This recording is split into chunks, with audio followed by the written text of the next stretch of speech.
얘네 실제 전자 배치를 보시면요, 이런 전자 배치를 갖습니다. 자, 앞에 그거는 생략했어요. 비활성 기체 부분은 생략하고, 자, 크로뮴은 4s2 3d4 이렇게 예측을 했는데 실제로는 3d5 4s1이 나오거든요.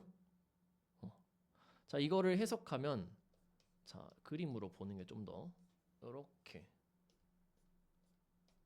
이렇게 채워지는 게, 이렇게 채워지는 것보다 상식적으로 생각했을 때는 오케이, 요 전자가 여기 들어있는 것보다 더 안정한 4S에 있는 게 안정할 거라고 우리가 예측을 했는데 실제로는 요게 더 안정하다라는 거예요. 자, 요거를 뭐 잘 검색하거나 어디서 배운 사람들은 알고 있겠지만 요거를 설명하는 게 아까 나왔던 교환 에너지입니다. 그리고 다중도로도 설명할 수가 있어요. 그러니까 이 위쪽으로 가면은 우리가 보호 모형에서 봤듯이 그 에너지 차이 간격이 점점 어떻게 되나요? 점점 좁아집니다. 이 간격이 점점 좁아져요. 그래서 주양자 수에 의한 에너지 차이보다 오히려 이렇게 들어간 반발력이 더 커버리는 경우가 있어요. 그리고 여기 4개가 들어갈 때의 교환 에너지 다중도의 안정성보다 5개가 들어갔을 때 다중도 안정성이 더 크기 때문에 이 2개를 비교하는 거예요. 과연 이렇게 해서 반발력을 감소할 거냐, 또는 이렇게 해서 더 높은 에너지에 있지만 이 안정화 효과를 기대할 거냐, 2개를 비교해보면 아래쪽이 더 선호된다라는 겁니다. 그래서 얘네들의 특징은 지금 족으로 말하면 좀 헷갈릴 텐데 우리가 1족, 2족 이렇게 쭉 가서 13족부터 18족 이렇게 하죠. 그래서 여기는 3족부터 12족까지 나오는데 여기 딱 12족 애들이 3D10 배치거든요. D10 중간에 D5 배치가 그러면 3, 4, 5, 6, 7 7족 7족과 12족 애들은, 잠깐 이건 5랑 10 배치죠. 그 앞에 있는 6이랑 11족 애들은 원래라면 D4, D9을 가져야 되는데 S에서 하나를 끌어와요. S에서 하나를 끌어와서 D5, 여기도 D5, 여기 D10, 여기도 D10, 이렇게 D의 5개 또는 10개를 꽉 채우는 요런 배치, S에 하나만 들어있는 요 배치로 추가적인 안정성을 갖습니다. 그래서 이걸 통해 이제 생각해 볼 만한 건 뭐냐면, 자, 싸움 원리는 절대적이다 아니다. 절대적이지 않습니다. 예외가 존재한다라는 거 조금 기억하시면 될 것 같고요. 그 더 높은 주기, 더 높은 주기로 가면은 막 2개 끌어오는 경우도 있어요. 원래 D8 가져야 되는데 2개 끌어와서 D10을 맞춰버리는 경우도 있습니다. 그래서 싸움 원리는 뒤로 갈수록 잘 안 맞고요. 싸움 원리는 어길 수 있다. 어길 수 있음. 하지만 이 예외가 시험에 나오고 그러지는 않을 겁니다. 자, 그리고 이건 추가적인 거니까, 자, 훈트 규칙은 일반적으로 다 적용돼서 맞게 적용이 되는데 훈트 규칙을 어긴 배치는 존재할 수 있나요? 없나요? 예를 들면 탄소가 이런 배치를 갖는 거죠. 존재할 수가 있습니다. 그죠? 그래서 요거는 무슨 배치가 되는 거예요? 들뜬 상태 배치가 되는 거지. 그지? 어기지 않으면 바닥 상태인 거고 어겼으면 들뜬 상태라는 거야. 싸움 원리도 마찬가지죠. 싸움 원리를 지키면 바닥인 거고 지키지 않은 것도 가능하죠. 들뜬 상태인 거지. 근데 파울리 베타 원리는 좀 예외지. 파울리 베타 원리를 어긴 배치는 존재하지 않습니다. 파울리 베타 원리는 무조건 지켜져야 하는, 그래서 나머지 둘과 조금 구분되는 좀 더 상위 하여튼 나머지는 좀 규칙성을 찾은 거라면 얘는 좀 더 원리적인 거죠. 그렇습니다. 여러분들이 잘 알고 있는 전자 배치 요 정도로 마무리를 해볼 수 있을 것 같고요. 이 다음에 이제 간단하게 다뤄볼 내용은 우리 규칙성입니다. 그 주기율표를 좀 보고 첫 번째 중단원이 마무리가 되겠습니다. 이거를 오늘 다 못할 것 같고 할 수 있는 데까지만 하고 마무리를 하겠습니다. 자, 마지막으로 다룰 거는 그렇다면 이제 전자를 배치하는데 전자를 배치하면 뭐 수소, 헬륨, 리튬, 베릴륨 이렇게 쭉쭉쭉 원자 번호에 따라 배치가 되죠. 그러면 사실 얘네들은 아주 개별적인 성질을 다 갖는데 이 얘네가 특정 숫자를 건너뛰면 규칙적인 성질을 갖더라. 그거를 보고 우리가 뭐라고 부르냐? 주기율이라고 하는 거죠. 주기율, 주기적인 율은 그 법률할 때, 규칙할 때 뜻이지. 주기적인 어떤 성질을 갖더라. 그거를 표로 그려놓은 게 바로 주기율표가 되겠고, 영어로는 periodic table이 되겠습니다. 그지? period가 기간, 뭐 일정 범위 뭐 그런 거니까 그거마다 그냥 그거를 표로 그려놓은 게 periodic table이 되겠고요. 주기율표에 대해서는 여러분들이 기본적으로는 잘 알 것 같은데, 자, 세로줄과 가로줄이 있죠. 세로줄을 뭐라고 부르고? 족이라고 부르고. 왜 족이라고 부르죠? 영어로 family입니다. family예요. 그래서 가족할 때 족자를 쓰는 거예요, 말 그대로. 족은 1족부터 18족까지 있죠. 근데 보시면 1A, 그지? 2A. 여기는 B로 많이 쓰거든요. 여기는 3B, 4B 이렇게 씁니다. 여기는 3A, 4A, 여기가 1B, 2B예요. 그래서 A가 붙여진 애들을 뭐라고 부르냐? 주족 원소라고 합니다. A. 즉 1하고 2, 1하고 2, 그리고 13에서 18까지를 주족 원소라고 하고요. 3족에서 12족, B가 써진 애들, 애들을 전이 원소, 주족 원소 또는 전형 원소라고 합니다. 전형 원소. 주족 원소가 우리가 많이 활용하는 애들이죠. 주족 원소의 성질은 S 오비탈과 P 오비탈을 통해 결정됩니다. 1, 2족, 그지? 여기가 S 블록이었고 13에서 18쪽이 P 블록이었죠. 그래서 S와 P를 통해 성질이 결정되는 주족 원소, 전형 원소가 있고요. 자, 전이 원소는 어떤 오비탈에 의해 성질이 결정되겠어요? D 오비탈에 의해 성질이 결정되는 애들. 전이 원소 또는 전이 금속. 여긴 애들이 근데 다 금속이에요. 그래서 전이 금속이라고 부르게 되겠습니다. 화원 화투에서는 전이 금속을 안 다루는데 고급 화학에서는 다루고 넘어갈 겁니다. 얘네에 대한 것도 이따가 나중에 배우게 될 거고요. 족 얘기가 나왔으니까 족들에 다 이름이 있는 거 알고 있나요? 이름들이 있습니다. 자, 1족 이름이 알칼리 금속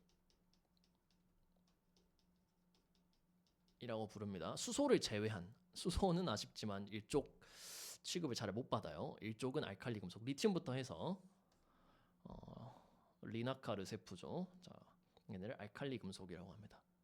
얘네의 특징은 물과의 반응성이 굉장히, 꼭 물이 아니라 그냥 반응성이 굉장히 큰 애들입니다. 화학적 반응성이 되게 커요. 뭐 다 반응성이니까. 이름이 알칼리 금속이죠. 왜 알칼리냐? 알칼리가 뭐죠? 알칼리. 아랍어거든요. 아랍어. 옛날 연금술사들이 알칼리를 붙였어요. 칼리가 칼륨 할 때 그 칼리예요. 칼륨 할 때 칼리인데 알칼리는 이제 물에 녹아 염기성을 띠는 애들을 알칼리라고 합니다. 알칼리 금속은 다 물에 잘 녹고요. 물에 녹으면 그 수용액이 염기성을 띱니다. 그래서 얘네의 이름이 알칼리 금속이 됐습니다. 뭐 예를 들면 뭐 나트륨 같은 경우는 H2O와 반응해서 알칼리니까 뭘 만들겠어요? OH-를 만드는 거예요. 그지? NaOH를 만들고 수소기체가 빠져나가죠. 이게 이제 알칼리 금속의 전형적인 반응이 되겠고, 자, 이족 애들은 뭐라고 부르냐? 알칼리 토금속이라고 부릅니다. 토금속. 자, 알칼리 토금속. 그래서 이쪽은 알칼리 메탈이고요. 이쪽은 알칼리 얼스 메탈입니다. 얼스 메탈. 이걸 토금속이라고 우리말로는 번역을 했고, 마찬가지 알칼리거든요. 얘네들도 물에 녹으면 염기성을 띠어요. 근데 여기는 그 누구야? 마그네슘, 칼슘 이런 애들이 지각 땅에서 많이 발견됩니다. 우리 땅 지각 이루는 원소 8개 아나 오시알펙 하나크마 어쨌든 그래서 마그네슘, 칼슘 이런 애들 때문에 땅에서 많이 발견된다. 그래서 토금속 이렇게 이름을 붙입니다. 알칼리 금속, 알칼리 토금속 두 개는 되게 비슷하죠. 그리고 이제 뒤에서부터 갑니다. 자, 18쪽 애들은 뭐라고 부르냐? 여기 써져 있네요. 비활성 기체. 영어로는 inert gas가 되겠습니다. 여기가 이제 earth가 활성이란 뜻이고요. in이 그 부정의 의미입니다. 활성되지 않는 inert gas고, 더 예쁜 이름으로는 노블 가스, 귀족 기체라고 부릅니다. 18쪽 애들은 귀족이에요. 귀족. 자, 아주 고고하게 반응을 하지 않습니다. 반응성이 제로죠. 제로. 일원자 분자로 존재하는 애들이고요. 제논도 그렇지만 얘는 어거지로 다른 화합물을 많이 만들어 쓰긴 합니다. 어쨌든 귀족 기체, 노블 가스, 반응성이 없는 애들 비활성 기체라고 부르고요. 자, 17종 뭐라고 부르냐? 할로젠이라고 부릅니다. 할로젠. 자, 영어로 할로젠인데, 자, 할로젠. 자, 수소가 영어로 하이드로젠이죠. 하이드로젠. 왜 하이드로젠이야? 하이드로젠이에요. 젠이 제너레이트, 만들다. 하이드로가 뭐지? 물입니다. 물. 수소의 수가 뭐야? 물 숫자입니다. 물을 만드는 원소 하이드로젠이에요. 자, 산소는 옥시젠이죠. 왜 옥시젠이야? 옥시가 뭐냐? 산입니다. 산. 옥사이드. 그래서 산을 만드는 원소, 산소가 되는 겁니다. 이런 식으로 되거든요. 할로젠은 그러면 뭘 만드냐? 할로를 만드는 원소란 얘기지, 그지? 그러면 헤일로, 할로는 뭐냐? 염입니다. 염을 만드는 원소란 뜻이에요. 할로젠. 염이 뭡니까? 염을 6글자로 풀어서 쓰면 이온 결합 물질이라고 얘기를 하고요.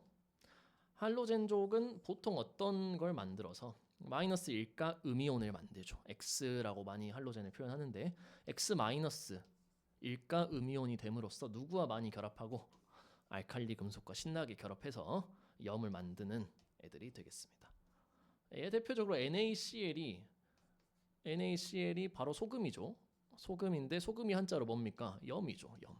염이라고 하면 소금과 같은 이온 결합 물질을 얘기하고, 17쪽 애들이 워낙 이런 걸 많이 만드니까 할로젠, 염을 만드는 원소들이다라고 이름을 붙였고요. 나머지 애들도 사실 이름이 있기는 해요. 막 칼코젠 막 붙여놓은 것들이 있는데 그렇게 중요하지 않습니다. 얘 넷은 그냥 산소족, 질소족, 탄소족, 붕소족 이렇게 그냥 부릅니다. 얘 색깔도 뭐 그냥 이렇게 돼 있죠. 자, 족이 이렇게 되고요. 족의 특징은 뭐냐? 비슷한 화학적 성질을 나타낸다. 비슷한 화학적 성질을 나타내는 족의 개념을 얘기를 했고요. 가로축은 뭐라고 부릅니까? 말 그대로 주기죠. 주기. 1주기, 2주기. 자, 우리는 몇 주기까지만 현재 7주기까지 우리 오간의 손 118번을 마지막으로 현재 선생님이 여러분 나이 땐 여기가 비어 있었어요. 얘네가 발견되기 전이었는데 2010 몇 년도 19년도인가 언제까지 해서 명명이 완료됨으로써 완전한 7주기 주기율표가 오늘날 완성이 돼 있는 상태고, 다음은 그러면 119번의 위치는 어딘가요? 여기겠지. 여기. 그지? 여기가 7주기니까 여기가 7P까지 지금 찬 상태거든요. 그럼 이제 8S가 찰 차례인데 119번은 만들어질 가능성이 굉장히 낮습니다. 알칼리 금속은 되게 성질이 불안정해서 얘보다도 오히려 전자가 더 채워져 있는 애들이 먼저 발견될 거다라고 예측을 하고 있고, 실제로 어쩔지는 나와봐야 알겠습니다. 이걸 하기 위해 현재 유럽에 있는 그 입자 가속기보다 훨씬 큰 입자 가속기를 뭐 중국도 그렇고 유럽도 그렇고 만들고 있죠. 현재 한 이게 지금 직경이 10kg였나? 그거 정도로는 더 이상 새로운 원소를 만들기 어렵고 더 큰 입자 가속기가 있어야 새로운 원소를 발견할 것 같습니다. 자, 주기에 따라 달라지는 건 뭐죠? 주기에 따라서는 뭐가 달라지죠? 그러니까 화학적 성질은 비슷한 애들이지만 전자 껍질, 우리가 알고 있는 그 보어의 양자수 n이 커지는 거기 때문에 크기, 그죠? 크기, 반지름 뭐 이런 게 커지고 뭐 전자 수가 좀 더 많아지고 뭐 요인들이 있겠지만 주기는 뭐 무거워지고, 그지? 질량이 커지겠죠. 크게 화학에서 의미를 많이 두진 않습니다. 자, 이게 주기율표 이제 개요였고 옆에 있는 란타넘, 악티늄은 그냥 넘어가겠습니다. 그 주기율표기 때문에 주기성을 살필 겁니다. 총 4가지 주기성을 한번 살펴볼 겁니다.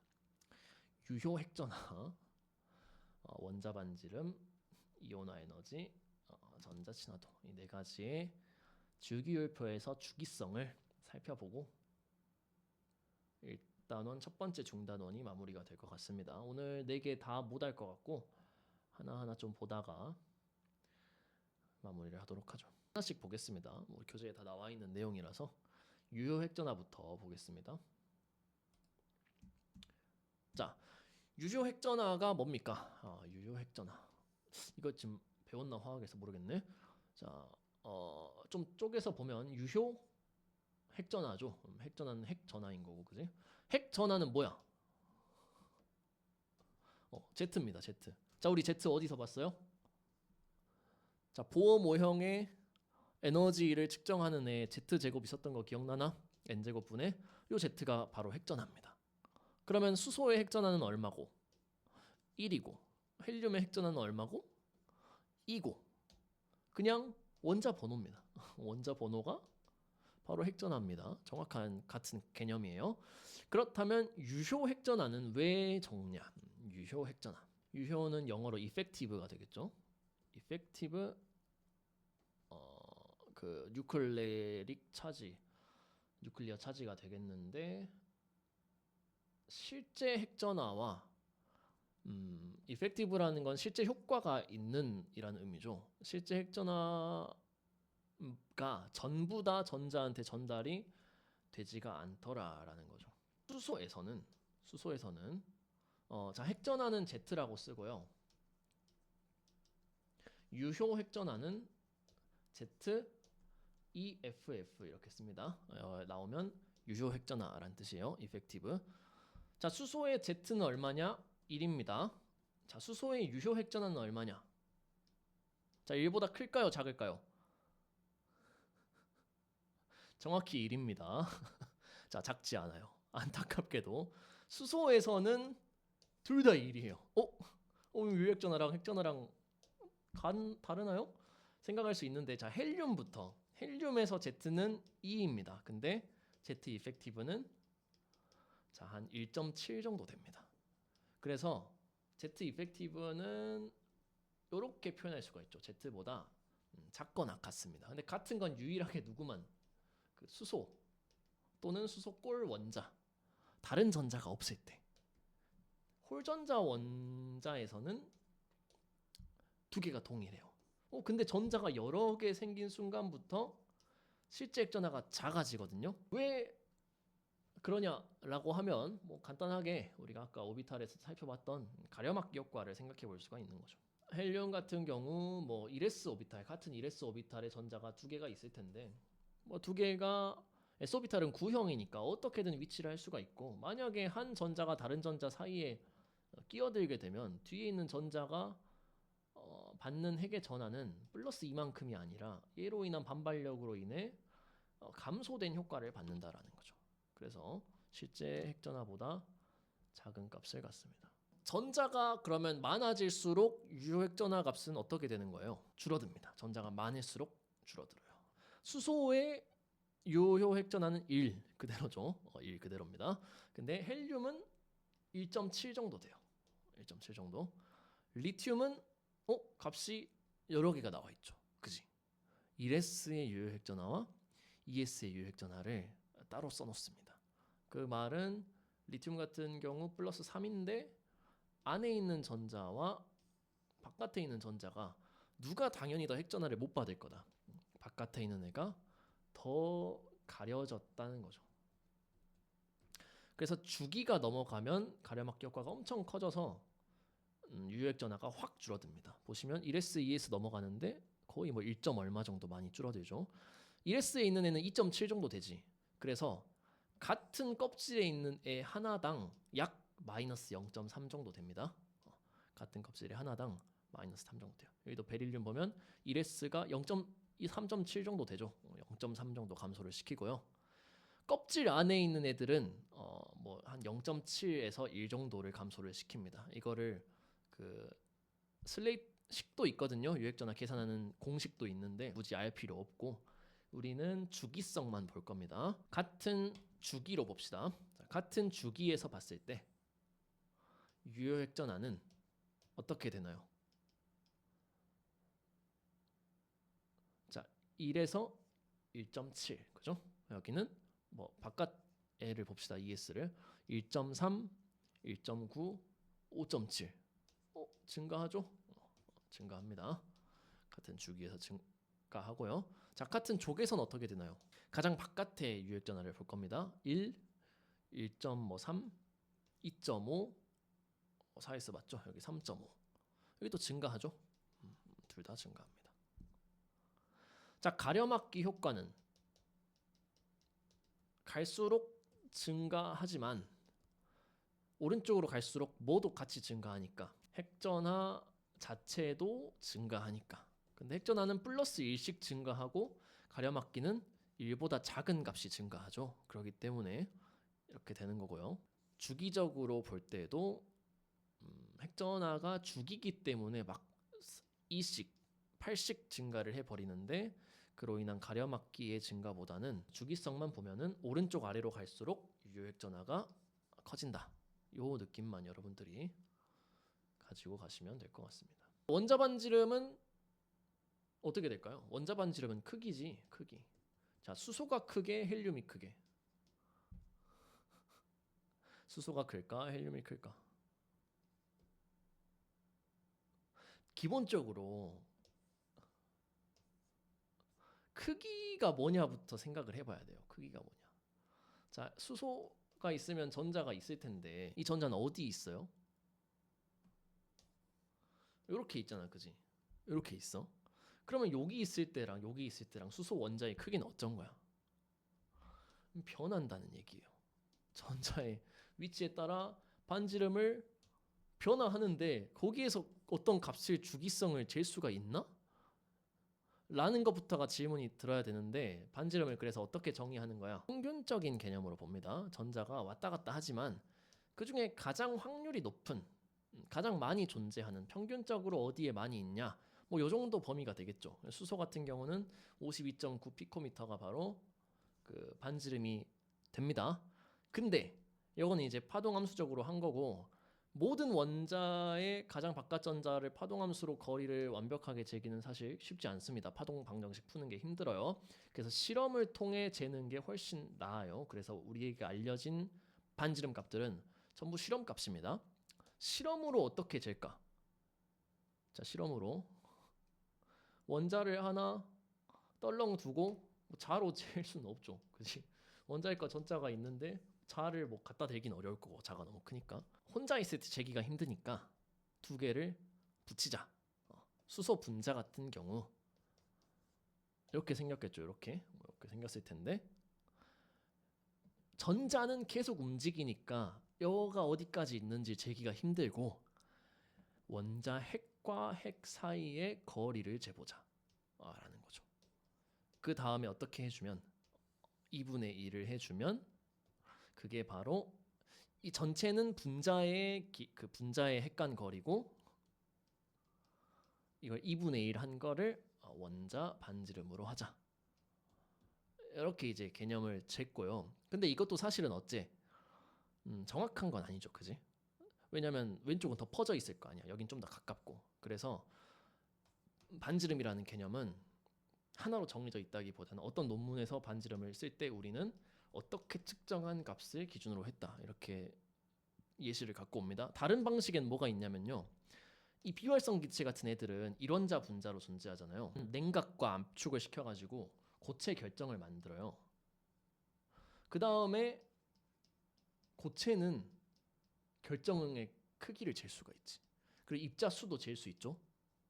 입자수로 나눠주는 거예요, 크기. 그래서 최대한 가깝게 붙인 다음에 이 결정 사이를 재는 방법도 있어요. 근데 그렇게 잰 거랑 이원자 분자 잰 거랑 크기가 어떠겠어? 당연히 달라요. 그래서 이 반지름이라는 개념은 측정한 방식에 따라서 달라지고, 우리가 오늘 보는 이 경향성이라는 건 하나의 방식으로 쟀을 때의 경향성이라는 거죠. 자, 원자 반지름은 어떤 경향성을 가질까요? 같은 주기로 생각해 볼까? 같은 주기에서는 커질까 작아질까? 아까 말한 이제 수소가 클까, 그러면 헬륨이 클까가 되겠죠. 리튬이 클까 네온이 클까, 이거겠지. 작아져요라는 아이디어를 줬는데 왜 작아지죠? 자, 결국은 반지름이라는 거는 전자가 핵에 가까이 있을수록 작아질 거라는 거지. 그치? 어떻게 재진 일단 아토믹 반지름인지 써져 있습니다. Computed from theoretical model이죠. 그래서 이거는 계산학적으로 추측한 반지름이다라고 지금 밝히고 있고요. 그렇게 했을 때 원자 반지름이 이렇게 나옵니다. 자, 같은 주기에서는 보니까 53에서 31, 167에서 38 감소하는 걸 볼 수가 있죠. 원자 반지름은 감소합니다. 생각을 해보면 전자가 많아지니까 반발력이 커질 거 아니에요. 그러면은 구름이 더 이렇게 넓어져야 되는 거 아닌가 생각을 할 수가 있는데, 그만큼 누구도 같이 커지니까 원자핵이 잡아당기는 정도도 커지기 때문에, 그게 뭐였죠? Z 이펙티브가 커지기 때문에 전자가 벗어나지 못하고 꽉 붙으면서 작아진다라고 생각할 수가 있고요. 같은 주기에서는 어떻게 되나요? 93, 167, 298 증가하는 거를 볼 수가 있죠. 이렇게는 감소, 이렇게는 증가. 그럼 가장 큰 원자는 누구고? 이건 이제 계산한 거죠. 세슘, 여기가 이제 가장 큰 원자고, 오른쪽 위로 간 헬륨이 가장 작은 원자다. 뭐 이렇게 우리가 생각을 해볼 수가 있겠습니다. 그 요인은 이제 여기가 이제 증가하는 요인은 여기는 여기도 유액전화 커졌잖아. 여기도 유액전화가 증가하는 방향인데 여기는 왜 크기가 커지고 여기는 왜 작아져? 라고 했을 때 오케이, n 값이 너무 커지니까 전자 껍질이 커지는 효과를 유핵전화보다 껍질 효과가 더 크다라는 거죠. 그래서 우리는 여러 가지 요인을 생각할 때 실제 데이터 값을 해석하는 게 중요하다라는 겁니다. 과학은 좀 더 실험적이고 경험적인 것 같아요. 예외가 많은, 어떻게든 설명하려고 하는 좀 그런 학문이 되겠습니다.